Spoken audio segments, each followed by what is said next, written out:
Today we are going to learn first method of defining the correlation between two variables, that is scatter diagram method. There are three methods as we have discussed already. First method is scatter diagram method, second one is Karl Pearson's product moment method, and the third one is the Spearman's rank correlation method. So today we'll learn scatter diagram method. It is a graphical method of defining the nature of correlation, that is it is a which type of correlation. According to this method, first thing is there is assumption that there are n pairs of observations like x1 y1 x2 y2 up to xn yn.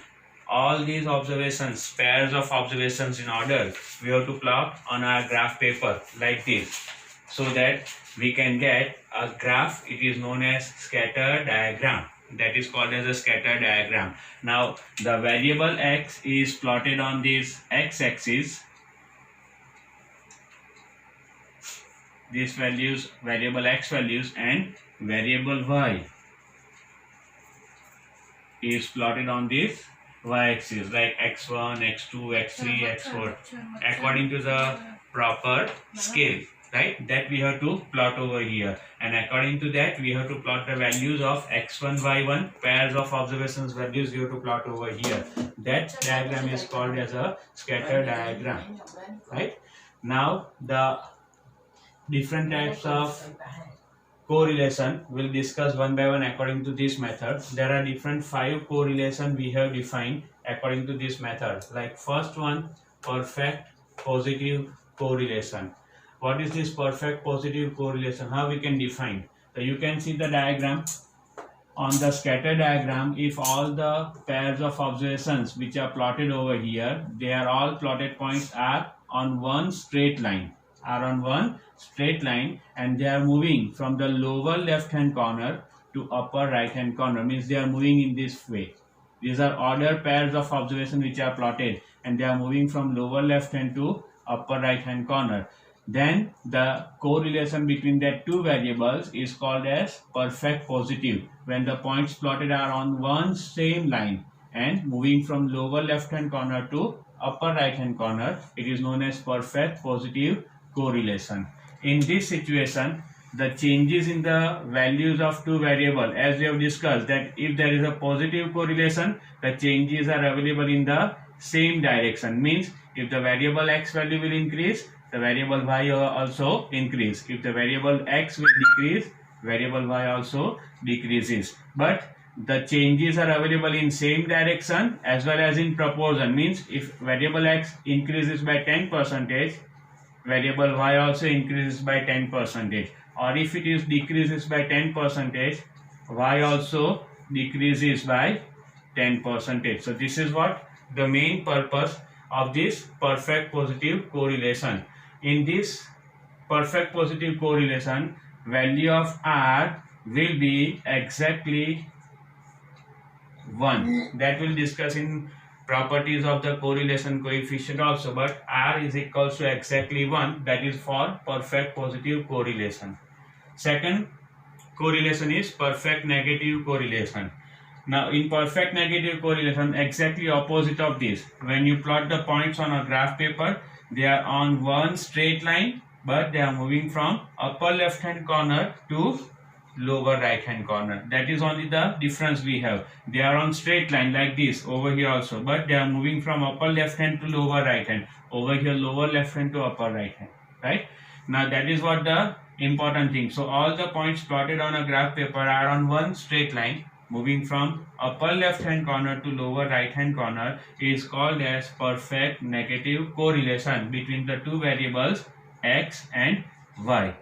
Now what is the way, what are the changes, how it is changing? The negative correlation means changes in opposite direction, means if x increases, y decreases, and if x decreases, y increases, and they are in proportion, perfect relation. So they are in proportion, means if x increases by 10%, y decrease by 10%. If x decrease by 10%, y increase by 10%.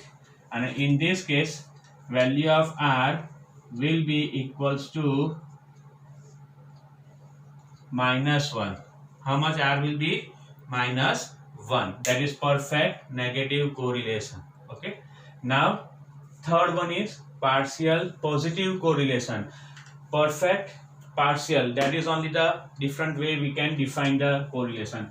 Partial positive correlation. Now partial positive means what? When the points plotted on a graph paper are not on one straight line, but they are nearer to one straight line. If you draw a line over here, you can see they are nearer to one straight line. So they are not lying on one straight line, but they are nearer to a straight line. Then in that case, there is a partial positive correlation. And all these points are moving from lower left hand corner to upper right hand corner. Over here also same thing, but points were on the one straight line, right?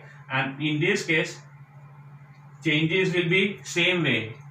Both the variables are moving on the same side, but are not in proportion. That means if this variable is increases by 10%, this may increase by greater than or less than 10%. That means it is not exactly 10%. It is not in proportion. That is what the change available. That changes are available in the both variable in same direction but not in proportion. Okay. Over here changes are in the same direction but in proportion. That is the difference.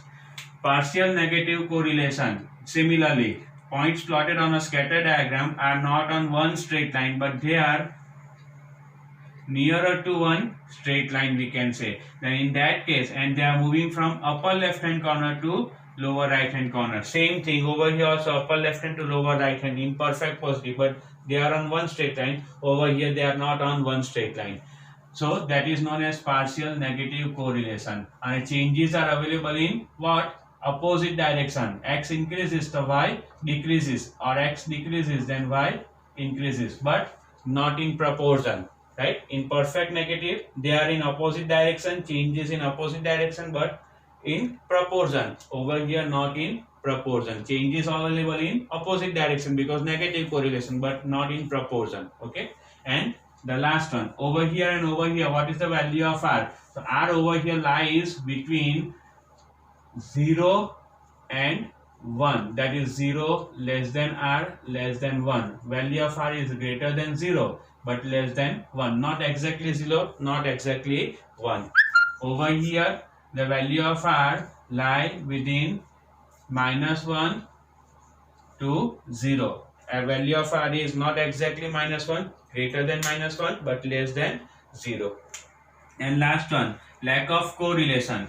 Lack of correlation means there is no linear correlation between the two variables x and y. So when the points plotted on a graph paper are randomly scattered on a diagram or on a graph paper, randomly scattered means what? They are not having any kind of spatial or specific pattern. They are having anywhere. They are plotted anywhere, we can say, according to the value available. So haphazardly they are scattered on a graph paper. Then in that case, there is no pattern we are getting over here. So in that case, it is said that there is a lack of correlation.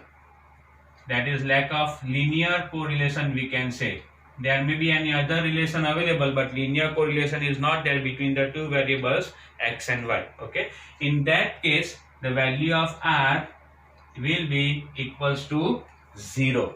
That is how a scatter diagram method can be found out, or according to this we can find out the nature of a correlation. So we can have a sums also regarding this to prepare the scatter diagram first, and then we have to define the type of correlation between the two variables x and y.